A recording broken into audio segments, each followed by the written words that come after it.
Welcome back to Andy's Guides. In today's video, we are going to show you how to cut video in InShot. Let's begin.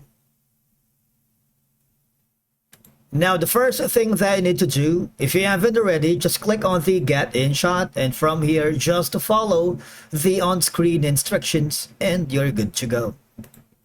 Cutting video in InShot is a straightforward process that would allow you to remove sections of the video that are maybe irrelevant, boring, or contain mistakes.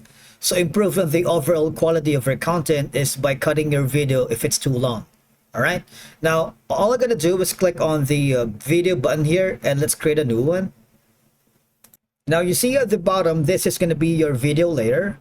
So this is the start and the end of your video reel or clip. All right.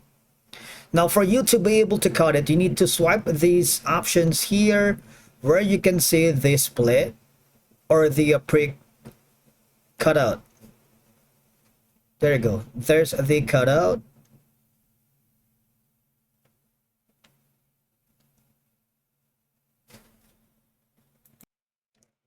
Now, when we click on the split, it says the video duration is too short. So we're going to choose another one.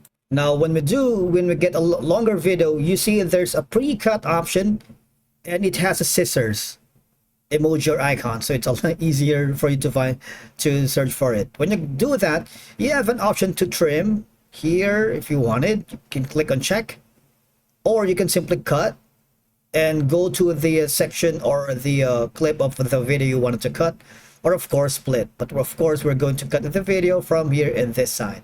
All right, I want you to click on check once you do that.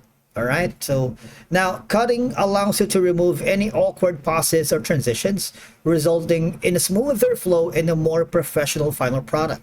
Because different platforms have specific video length and format requirements. For example, you're going to be uploading this to your Instagram story or maybe to your Facebook story. So if it's like a 4 minutes video, you might want to cut it out to 30 to 60 seconds. Now it can help you combine different segments or clips into a single cohesive video, perfect for creating montage or compilations. But again, the most important thing is you can use this to cut out irrelevant content. You can improve the narrative by simply doing the cut, trim, cut, and split here on their video to your intended message or story. And of course, the shorter, more focused videos are more often more engaging and can lead to higher viewer retention rates, especially on social media. Just click on OK once you're done, and basically that's how you cut video in InShot app. Thank you so much for watching. We will see you again in the next one.